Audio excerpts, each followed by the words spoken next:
আমরাই শিক্ষক যেই রাস্তায় দাঁড়াইছে ওই রাস্তায় হাঁটি নেই ভয়ে।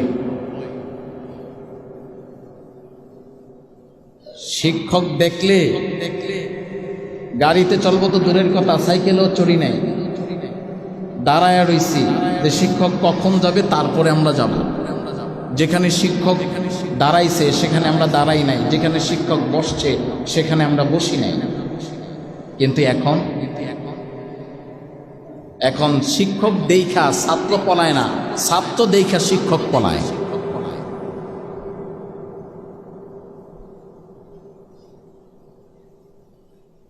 এই জন্যই তো আমাদের সন্তানরা শিক্ষিত হওয়ার পরেও চোর হয়, ডাকাত হয়, সন্ত্রাস হয়, দর্শক হয়, দুর্নীতিবাজ হয়।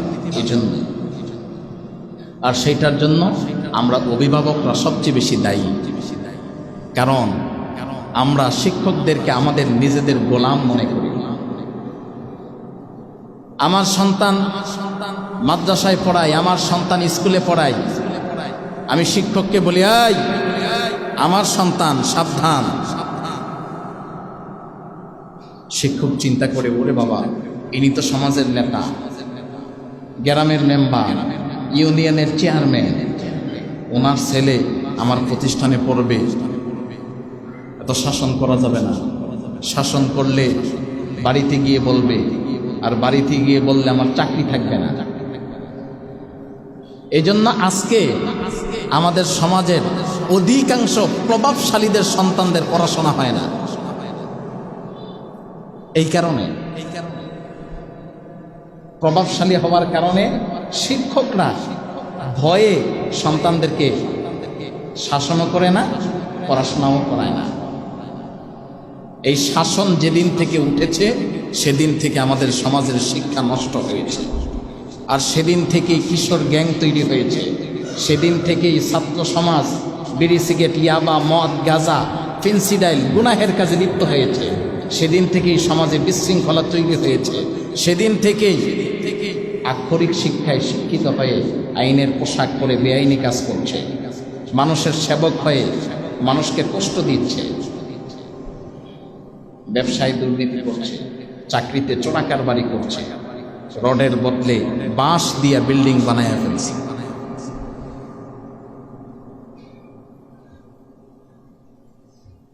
এই জন্য এই জায়গা থেকে আমাদেরকে সোচ্চার হতে হবে, আমাদের অভিভাবকদেরকে সোচ্চার হতে হবে।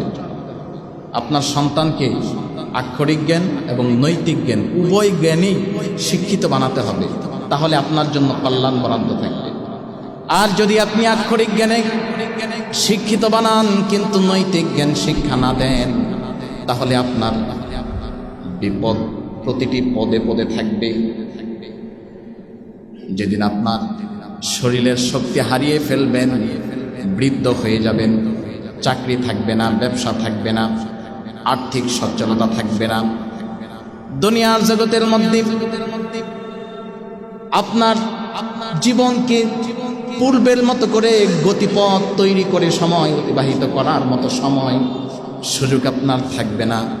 সেই দিক আপনার সন্তান শিক্ষিত হওয়ার পরেও, জজ ব্যারিস্টার হওয়ার পরেও, আপনার সন্তান ডাক্তার হওয়ার পরেও, ইঞ্জিনিয়ার হওয়ার পরেও দেখবেন আপনার সন্তান দামি দামি গাড়ি বাড়ি নিয়ে চলবে, কিন্তু আপনার জায়গা বৃদ্ধাশ্রম ছাড়া আর কোনো জায়গা হবে না।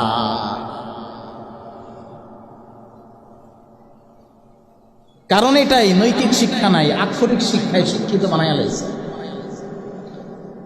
অনেক মা বাবা আছে যেই মা বাবারা বাড়ির ভিটা বিক্রি করে সন্তানকে পড়াশোনা করাইছে, কিন্তু সন্তান পড়াশোনা করে অনেক বড় চাকরি পেয়েছে, মা বাবাকে শোনায়ও নাই। চাকরি করে করে বিয়া শাদী করছে, মা বাবাকে শোনায় নাই। লাখ লাখ টাকা বেতন পায়, গাড়ি করছে, বাড়ি করছে, আরামায় এসে চলে, কিন্তু মা বাবার খোঁজ খবর নাই। আছে না? কারণ একটাই, আক্ষরিক জ্ঞানে জ্ঞানী বানাইছেন কিন্তু নৈতিক জ্ঞানে জ্ঞানী বানাতে পারেন না। এটাই আপনার সবচেয়ে বড় ব্যর্থতা। এই সকল সন্তানদের মাধ্যমে আপনি দুনিয়ায় যেমন কোনো সাহায্য সহযোগিতা পাবেন না, তেমনি আপনার ইন্তেকালের পরেও তেমনি করে কোনো সাহায্য সহযোগিতা পাবেন না। জীবিত থাকায় যদি না পান, মরার পরে পাইবেন, এটার তো কল্পনাই করা যায় না। আর যদি সন্তানকে আক্ষরিক এবং নৈতিক শিক্ষায় শিক্ষিত করে তুলতে পারেন, যদি ডক্টর নাও বানাতে পারেন, ইঞ্জিনিয়ার নাও বানাতে পারেন, উকিল ব্যারিস্টার নাও বানাতে পারেন, দামি দামি চাকরিতে ব্যবস্থা করিয়ে দিতে নাও পারেন, কিন্তু অল্প পড়াশোনা করাইছেন, নৈতিক শিক্ষায় শিক্ষিত বানাইছেন, দেখবেন 10,000 টাকায় চাকরি করে মা বাবাকে সাথে নিয়ে ফ্ল্যাটে থাকে।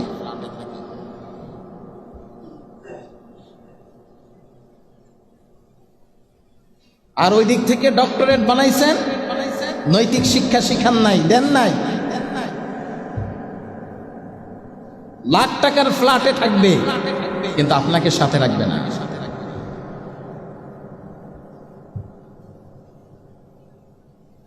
এজন্য ইসলামী আলেম অর্জনের তাগিদ করেছেন আল্লাহর হাবিব সাল্লাল্লাহু আলাইহি ওয়াসাল্লাম বলেছেন, তলাবুল ইলমি ফরিদাতুন আলা কুল্লি মুসলিম। দ্বীনি ইলম অর্জন করা প্রত্যেক মুসলমান নর নারীর উপরে ফরজ।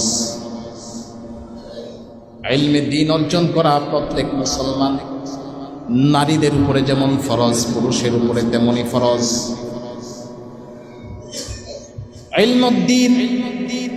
ইলমুদ্দিন ওইটাকে বলা হয় যেটা দুনিয়াও আসবে আখেরাতেও আসবে, যেটা দুনিয়াতেও কল্যাণ দিবে আখেরাতেও কল্যাণ দিবে, যেটা দুনিয়াতে শান্তির ফয়সালা করে দিবে আখেরাতে মুক্তির ফয়সালা করে দিবে, এটার নাম হলো ইলমুদ্দিন। আর আমরা যেটা শিখি, আমরা যেটা শিখাই, এটার নাম হয়েছে ইলমুদ্দুনিয়া। ইলমুদ্দুনিয়া যেটা দুনিয়ার জন্যই কাজে লাগে, আখেরাতের জন্য কাজে লাগে না। এজন্য আল্লাহর হাবিব বলেছেন, তলাবুল ইলমি ফরিদাতুন আলা কুল্লি মুসলিম। দ্বীনের ইলম, ইলমে দ্বীন অর্জন করা প্রত্যেক মুসলমান নর এবং নারীর উপরে ফরজ। একটা সন্তান যদি ইলমে দ্বীন অর্জন করাতে পারেন, তাহলে এই সন্তানটার মাধ্যমে আপনি দুনিয়াতেও কল্যাণ কামাইতে পারবেন, আখেরাতেও কল্যাণ কামাইতে পারবেন। দুনিয়ায় এই সন্তানের মাধ্যমে আপনার অপদস্থ হতে হবে না, দুনিয়ায় এই সন্তানের মাধ্যমে আপনাকে কষ্ট পেতে হবে না, দুনিয়ায় এই সন্তানের মাধ্যমে আপনাকে জায়গায় জায়গায় লাঞ্ছিত অপমানিত হতে হবে না, দুনিয়ায় এই সন্তানের মাধ্যমে আপনি সম্মানিত হবেন। আবার আখেরাতেও এই সন্তানের মাধ্যমে আল্লাহর পক্ষ থেকে আপনার জন্য মহামূল্যবান পুরস্কার জান্নাতুল ফেরদাউস বরাদ্দ হয়ে যাবে। ইলমুদ্দিন কি? ইলমুদ্দিন হলো দ্বীনের ইলম, যার মাধ্যমে একজন মানুষ পার্থিব জগতের কল্যাণ সাধিত করবে এবং আখেরাতের জগতের কল্যাণ সাধিত করবে, যার মাধ্যমে দুনিয়ায় সফলতা পাবে, আখেরাতেও সফলতা পাবে, যার মাধ্যমে দুনিয়াও চিনবে আখেরাতও চিনবে। সে কারণে আল্লাহ রাব্বুল আলামিন প্রত্যেক মানুষকে প্রত্যেক নামাজের পরে একটা দোয়া শিক্ষা দিয়েছেন। আল্লাহর হাবিব বলেন, তোমরা প্রত্যেক নামাজের পরে এই দোয়াটা বারংবার পড়ো। যদি বারংবার এই দোয়াটা প্রত্যেক নামাজের পরে তোমরা তেলাওয়াত করো, তাহলে আল্লাহ পাক তোমাদের জন্য দুনিয়ার কল্যাণ বরাদ্দ করবেন, আখেরাতের কল্যাণ বরাদ্দ করবেন, এবং তোমাদের সন্তানগুলি দুনিয়ার জগতে এবং আখেরাতের জগতে তোমাদের জন্য কল্যাণ বয়ে আনবে। আল্লাহর হাবিব আমাদেরকে শিখান যে প্রত্যেক নামাজের পরে তোমরা 2 হাত উত্তোলন করে মুনাজাতের মধ্যে একটি দোয়া পড়বে, রব্বানা আতিনা ফিদ দুনিয়া হাসানাতাও ওয়া ফিল আখিরাতি হাসানা ওয়া কিনা আযাবান নার। এই দোয়াটা আমরা দৈনিক 5 ওয়াক্ত নামাজের পরে 2 হাত উত্তোলন করে যদি তেলাওয়াত করি, আল্লাহর হাবিব সাল্লাল্লাহু আলাইহি ওয়াসাল্লাম বলেন যে তাহলে তোমার জন্য দুনিয়ার কল্যাণও বরাদ্দ হবে, আখিরাতের কল্যাণও বরাদ্দ হবে। তোমার যত সন্তান ভূমিষ্ঠ হবে, এই সন্তানদের মাধ্যমে তোমার জন্য দুনিয়াও এবং আখিরাতের সফলতা আল্লাহর পক্ষ থেকে তোমার জন্য বরাদ্দ হয়ে যাবে।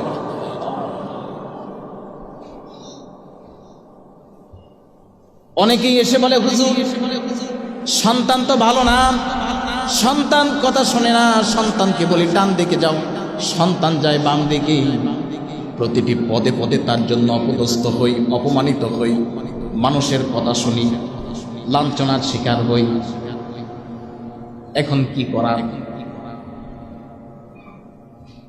আমাদের সমাজের অধিকাংশ পরিবার কিন্তু এখন এই অপরাধে জড়িত হয়ে আছে। সন্তান চলে কিশোর গ্যাংয়ের সাথে। আর আমাদের দেশের সবচেয়ে এখন কঠিন এবং সবচেয়ে ভয়ঙ্কর একটা সম্প্রদায় হলো কিশোর গ্যাং, যাদের মাধ্যমে সমাজে এমন কোনো অপরাধ নাই যেটা সংগঠিত হয় না। মুরব্বীদের পক্ষে, বড়দের পক্ষে যেটা সম্ভব হয় না, কিশোর গ্যাংয়ের পক্ষে সেটা সম্ভব হয়। আপনি চুরি, ডাকাতি, সন্ত্রাসী, লুটতরাজ, বেহায়াপনা, নির্লজ্জতা, হত্যার মতো জঘন্য অপরাধে এই কিশোর গ্যাং এমনভাবে জড়িত হয়ে যাচ্ছে যা সমাজের শৃঙ্খলাকে বিশৃঙ্খলায় পরিণত করে সমাজের সব কিছু ধ্বংসের দিকে ধাবিত করে দিচ্ছে। আর এই কিশোর গ্যাং যারা হয়, তা তো আপনার ছেলে, আমার ছেলে, অমুকের ছেলে, আমার নাতি, আপনার নাতি, আপনার ভাই, আমার ভাই, তারাই তো।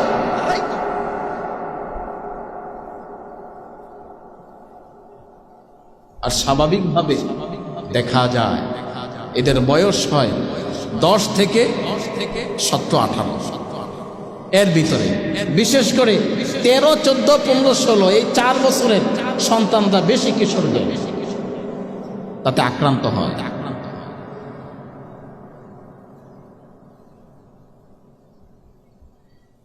বিড়ি খায়, সিগারেট খায়, এরপরে গাঁজা ধরে, এরপরে বাবা ধরে, এরপরে নেশায় অভ্যস্ত হওয়ার পরে অর্থের যখন প্রয়োজন হয় চুরি করে, ডাকাতি করে, সন্ত্রাসী করে, লুটতরাজের মতো অপরাধের সাথে যারা জড়িত হয়, যখন চুরি করতে পারে না, ডাকাতি করতে পারে না, সন্ত্রাসী করতে পারে না, কোনোভাবেই অর্থ উপার্জন করতে পারে না, তারা তাদের মা বাবাকে হত্যা করতেও দ্বিধা করে না।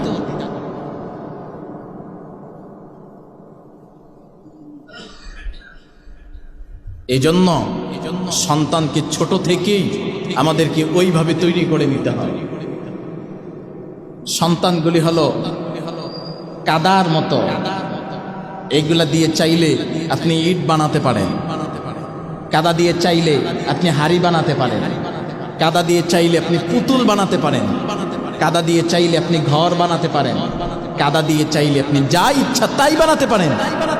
কিন্তু যখন কাদাটা আগুনে পুড়াইয়া ইট বানায়, এই ইট দিয়ে চাইলেই পুতুল বানানো যায় না, চাইলেই হাড়ি বানানো যায় না, চাইলেই বাড়ি বানানো যায় না, চাইলেই আসবাবপত্র তৈরি করা যায় না, কারণ এটা তখন পাকাপুক্ত হয়ে গেছে। সন্তান যদি ছোটবেলা থেকে এটাকে আক্ষরিক এবং নৈতিক শিক্ষায় শিক্ষিত না করে তোলেন, তাহলে এইটা 12-13 বছর হয়ে গেলে তখন আর আপনার কথা শুনবে না, মায়ের কথা শুনবে না, ভাইদের কথা শুনবে না, বোনদের কথা শুনবে না। তখন এগুলি কিশোর গ্যাংয়ের সাথে একত্রিত হয়ে চুরিতে অংশগ্রহণ করবে, ডাকাতিতে অংশগ্রহণ করবে, বিড়ি খাবে, সিগারেট খাবে, মদ খাবে, গাঁজা খাবে, ইয়াবা খাবে, বাবা খাবে, এই সমস্ত গুনাহের কাজে লিপ্ত হবে। আর এর পাশ্চিত্য আপনাকে জীবনভর মৃত্যুর আগ পর্যন্ত বহন করেই যেতে হবে। এই জন্য আল্লাহ পাক বলেন, সন্তান কারো জন্য বিপদ, আবার সন্তান কারো জন্য আপদ। সন্তানের কারণে কেউ জান্নাতে যাবে, আবার সন্তানের কারণে কেউ জাহান্নামে যাবে। সন্তানের কারণে কারো জন্য সফলতা আসবে, আবার সন্তানের কারণে কারো জন্য বিফলতা আসবে। এই জন্য সন্তান থাকলেও বিপদ, না থাকলেও বিপদ। কি বলেন? থাকলেও বিপদ, না থাকলেও বিপদ। থাকলে ঠিক মতো চালাইতে পারি না, আবার না থাকলে এখানে ওখানে ওখানে ওখানে শুধু দেউড়াই, কোন জায়গায় গেলে আমি সন্তান পাই। এজন্য সন্তান এটা হলো আল্লাহর পক্ষ থেকে একটি আপনার জন্য আমানত এবং নিয়ামত। এই সন্তানের মতো আমানত নিয়ামত পাওয়ার পরে যদি সন্তানকে যোগ্য করে তুলতে পারেন তাহলে আপনার জন্য কল্যাণ, আর যদি যোগ্য করে তুলতে না পারেন তাহলে আপনার জন্য অকল্যাণ। যদি সন্তানের মাধ্যমে কল্যাণ পেতে চান তাহলে সন্তানকে আল্লাহর হাবিব সাল্লাল্লাহু আলাইহি ওয়াসাল্লাম বলেন ইলমে দ্বীন অর্জন করাও, যে ইলমে দ্বীনের মাধ্যমে দুনিয়ার কল্যাণ থাকবে, আখিরাতের কল্যাণ থাকবে। যেই ইলমে দ্বীনের মাধ্যমে নৈতিক শিক্ষা থাকবে, আক্ষরিক শিক্ষা থাকবে, যেই ইলমে দ্বীনের মাধ্যমে মানুষ দুনিয়ার সফলতা পাবে, আখিরাতের সফলতা পাবে, এমন সন্তান যদি আপনি তৈরি করে নিতে পারেন তাহলে এই সন্তান দুনিয়ার জগতে থাকাকালীন অবস্থায় মা বাবার জন্য যেমন আনন্দের হবে, আপনার অন্ধকার কবরে যাওয়ার পরেও এই সন্তানের মাধ্যমে আপনার জন্য আল্লাহ আনন্দের ব্যবস্থা করে দিবে। এজন্য সন্তান পাওয়ার পরে এটাকে যত উপযুক্ত বানাতে হবে, এমন উপযুক্ত বানাতে হবে যেই উপযুক্ত সন্তান হইলে দুনিয়া তো আমার জন্য লাভবান হব, আখিরাতেও আমি এই সন্তানের মাধ্যমে লাভবান হব। আমরা মনে করি আমার সন্তান যে আমি লেখাপড়া করাইয়া যদি একটা চাকরি বাকরি ভালো করাইয়া দিতে পারি তাইলেই আমি সফল। কিন্তু অনেক গার্জিয়ান সন্তানকে পড়াশোনা করাইয়া নিজের সম্পদ সবকিছু শেষ করে তারপরে শুধু চোখের পানি ছাড়ে সন্তানের জন্য। কিন্তু সেটাকেই আমরা এখন সবচেয়ে বেশি প্রাধান্য দিই। এই জন্য আল্লাহ রাব্বুল আলামিন কোরআনুল কারীম অবতীর্ণের ক্ষেত্রে সর্বপ্রথম আল্লাহর হাবিবের উপর অবতীর্ণ করেছেন ইকরা, হে নবী আপনি পড়েন। আল্লাহর হাবিব বলেন এ জিব্রাইল আমি তো পড়তে পারি না। জিব্রাইল বললেন আসেন একটু কোলাকুলি করি। আল্লাহর হাবিবের সাথে জিব্রাইল একটু কোলাকুলি করলেন। এটাই আমাদের জন্য সবচেয়ে বড় শিক্ষা। কোলাকুলির মাধ্যমে আমাদের কি এমন এক জ্ঞান শিক্ষা দিয়েছেন। কোন জ্ঞান? টিউবওয়েল চাপছেন, মুখ থেকে পানি পড়ছে, কিন্তু কলসের মুখ 1 ফুট দূরে। কিয়ামত পর্যন্ত টিউবওয়েল চাপলে কলস পুড়বে? কলসের মুখ টিউবওয়েলের মুখ দুটো সমান সমান করতে হবে।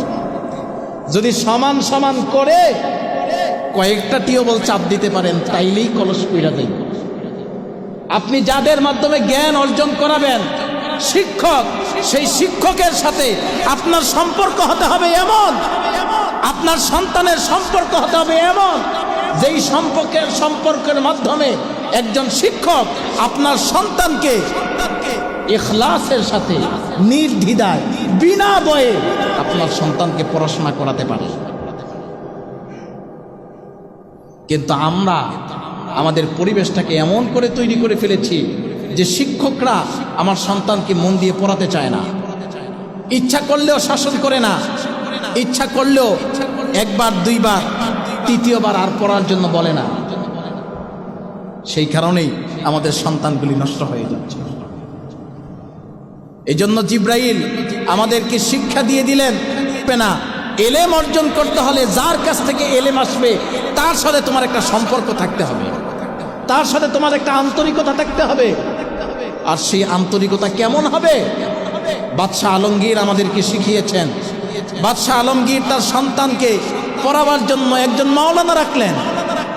তিনি একদিন গভীর রাতে তার সন্তানের অবস্থা দেখতে গিয়ে দেখলেন যে সন্তান ওস্তাদের পায়ে পানি ঢেলে দিচ্ছে, আর ওস্তাদ নিজ হাত দিয়ে ওযু করতেছে, হাত ধুইতেছে, পা ধুইতেছে। বাদশাহ আলমগীর এই দৃশ্য দেখে ফেললেন। শিক্ষক টের পেলেন যে বাদশাহ আলমগীর এই এক দৃশ্য দেখে ফেলেছে। সকালবেলা তলব করলেন। শিক্ষক রাজ দরবারে কাঁপতে কাঁপতে হাজির হলেন। মহারাজ, কেন আমাকে রাজ দরবারে সকাল সকাল তলব করেছেন? আমার কি কোনো ভুল হয়ে গেছে যেই ভুলের জন্য আজ আপনার সামনে আমাকে হাজির হতে হলো? শিক্ষক মনে মনে ভয় পাচ্ছেন যে আজকে তো আমার একটা ভুল হয়ে গেছে। ভারতবর্ষের সম্রাট যিনি বাদশাহ আলমগীর, তার সন্তানকে দিয়ে আমি কাজ করাইছি, আমাকে পানি ডাইলা দিছে, আর এই পানি দিয়ে আমি ওযু করছি। এটা তো আমার অনেক বড় অপরাধ হয়ে গেছে। বাদশাহ আলমগীর বললেন যে আপনাকে এনেছি আমার সন্তানকে শিক্ষা দেওয়ার জন্য, কিন্তু আপনার কাছ থেকে আমার সন্তান কি শিখেছে? মাওলানা বললেন, মহারাজ এটা আমার ভুল হয়ে গেছে। মহারাজ বললেন যে না, বিষয়টা এমন না। আমি তো চিন্তা করছিলাম যে আপনার কাছ থেকে আমার সন্তান এমন শিক্ষা শিখবে, আপনাকে পানি ডাইলা দিবে না, বরং পানি ডাইলা নিজ হাত দিয়া আপনার পা গুলাকে ধৌত করে দিবে। তাহলেই যদি এই দৃশ্য আমার চোখে পড়তো, তাহলে বুঝতাম যে আমার সন্তান আপনার কাছ থেকে অনেক কিছু শিখেছে। কিন্তু আজকে দেখলাম আমার সন্তান শুধু আপনাকে পানি ঢেলে দিচ্ছে, আপনি আপনার হাত দিয়ে চরণ ধৌত করছেন। এটার নাম শিক্ষা নয়। আমি চাই আমার সন্তান আপনার চরণ তার নিজ হাত দিয়ে ধৌত করে দিবে। আর আমাদের সমাজের প্রভাবশালীরা হইলে এর পরের দিন চাকরিবাদ। চাকরি তো যাইতোই, লগে আরো কত অপমানজনক লাঞ্ছনা থাকতো, এটা তো হিসাববিহীন। এই কারণেই তাদের সন্তানগুলি হয়েছে যুগশ্রেষ্ঠ, আর আমাদের সন্তানগুলি তৈরি হয় কিশোর। আমাদের সন্তানগুলি তৈরি হয় চোর, ডাকাত, সন্ত্রাস, চাঁদাবাজ, লুটতরাজ। কারণ একটাই, এই জন্য জিব্রাইল বললেন আসেন একটু কোলাকুলি করি। কোলাকুলি করলেন, কোলাকুলির মাধ্যমে এমন এক আন্তরিকতা তৈরি হয়ে গেল। এরপরে জিব্রাইল বললেন, হুজুর আপনি পড়েন ইকরা বিসমি রব্বিকাল্লাযী খালাক। আল্লাহর হাবিব পড়তে শুরু করলেন, ইকরা বিসমি রব্বিকাল্লাযী খালাক। সুবহানাল্লাহ। এই জন্য আল্লাহ প্রথম শব্দ দিলেন ইকরা, মানে পড়ো। আর এই পড়াটা হতে হবে কার নামে, কার জন্য। তারপরেই আল্লাহ পাক বলে দিলেন বিসমি রব্বিকাল্লাযী খালাক। পড়াশোনা সব কিছু হবে চাকরির জন্য নয়, ব্যবসার জন্য নয়, দুনিয়ার জন্য নয়। পড়াশোনা হবে বিসমি রব্বিকাল্লাযী, আল্লাহর নামে, সেই মালিকের জন্য। পড়ার শুরুটাই হবে কার নামে? আল্লাহর নামে। কিন্তু আমরা আল্লাহর নামে পড়ি না, আল্লাহর জন্য পড়ি না, সমাজের জন্য পড়ি না। আমরা পড়ি যে পড়াশোনা করলে বড় চাকরি পাবো, আমি ক্ষমতা পাবো, আমি বড় দামি হব, আমি বড় নামী হব। এই জন্যই আমাদের সমাজের আজকে এই দুর্দশা, এই পরিণতি। এই জন্য আমরা আমাদের সন্তানগুলিকে আক্ষরিক এবং নৈতিক শিক্ষায় শিক্ষিত করাবো। আর শিক্ষকদেরকে এমনভাবে সম্মান দিব যাতে করে এই শিক্ষকটা নিজের চাহিদায় আমার সন্তানকে পড়াশোনা করায়। শিক্ষকের সাথে এমন আচরণ করব যে ছাত্র যেমন, আমি অভিভাবক শিক্ষকের কাছে হব তেমন। শিক্ষক যেমন চাইলেই ছাত্রটাকে কাদামাটির মতো যা ইচ্ছা তা বানাতে পারে, অভিভাবকও যেন শিক্ষকের কাছে তেমনই হয়, যাতে করে শিক্ষকের কথা মতো চলে সন্তানকে আদর্শ শিক্ষায় শিক্ষিত বানাতে পারে, যেই সন্তানের মাধ্যমে দুনিয়াতেও কল্যাণ সাধিত হবে, আখিরাতেও কল্যাণ সাধিত হবে।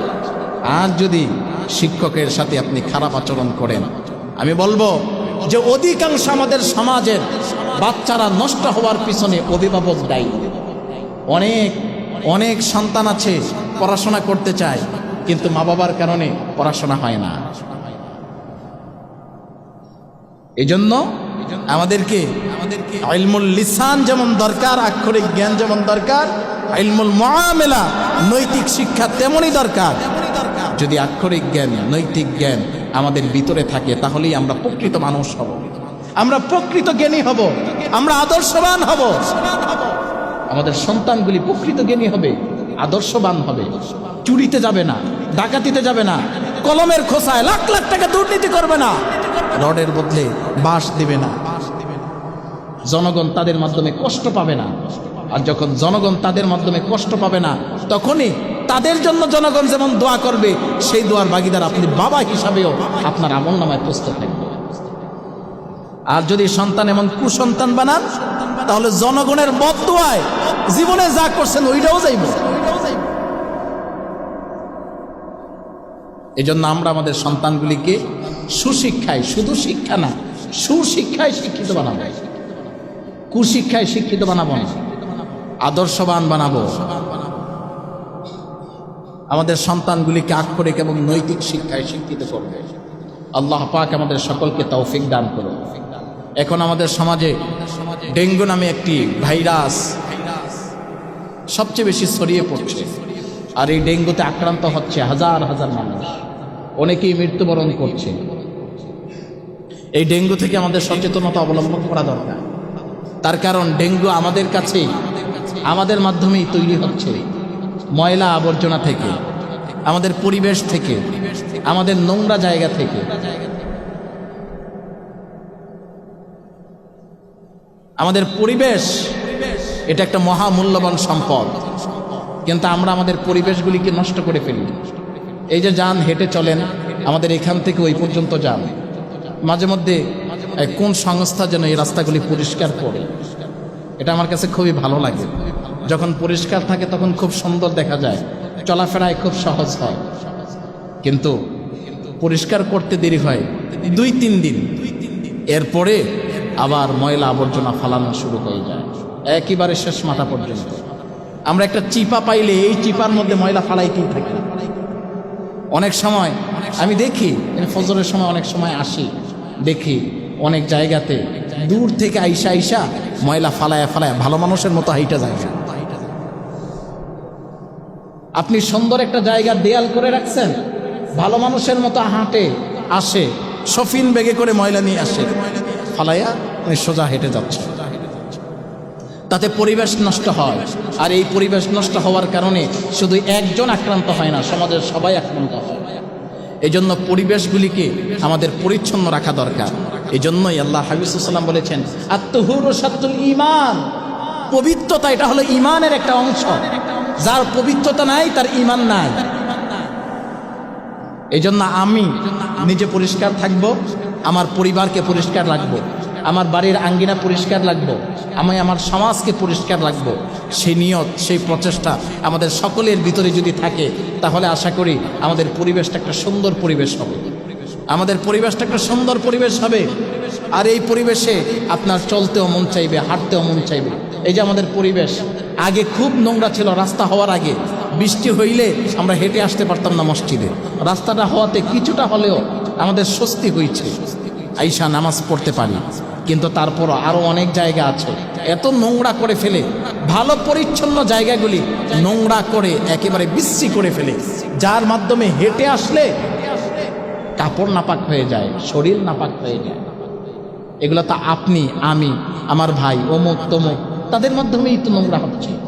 এই জন্য আমাদেরকে সচেতনতা অবলম্বন করতে হবে, যাতে করে আমাদের সমাজ, আমরা নিজে, আমার পরিবার, আমার বাড়ি, আমার আঙ্গিনা পরিষ্কার থাকে, পরিচ্ছন্ন থাকে এবং পবিত্রতা নিয়ে আমরা আমাদের সময়গুলি অতিবাহিত করতে পারি।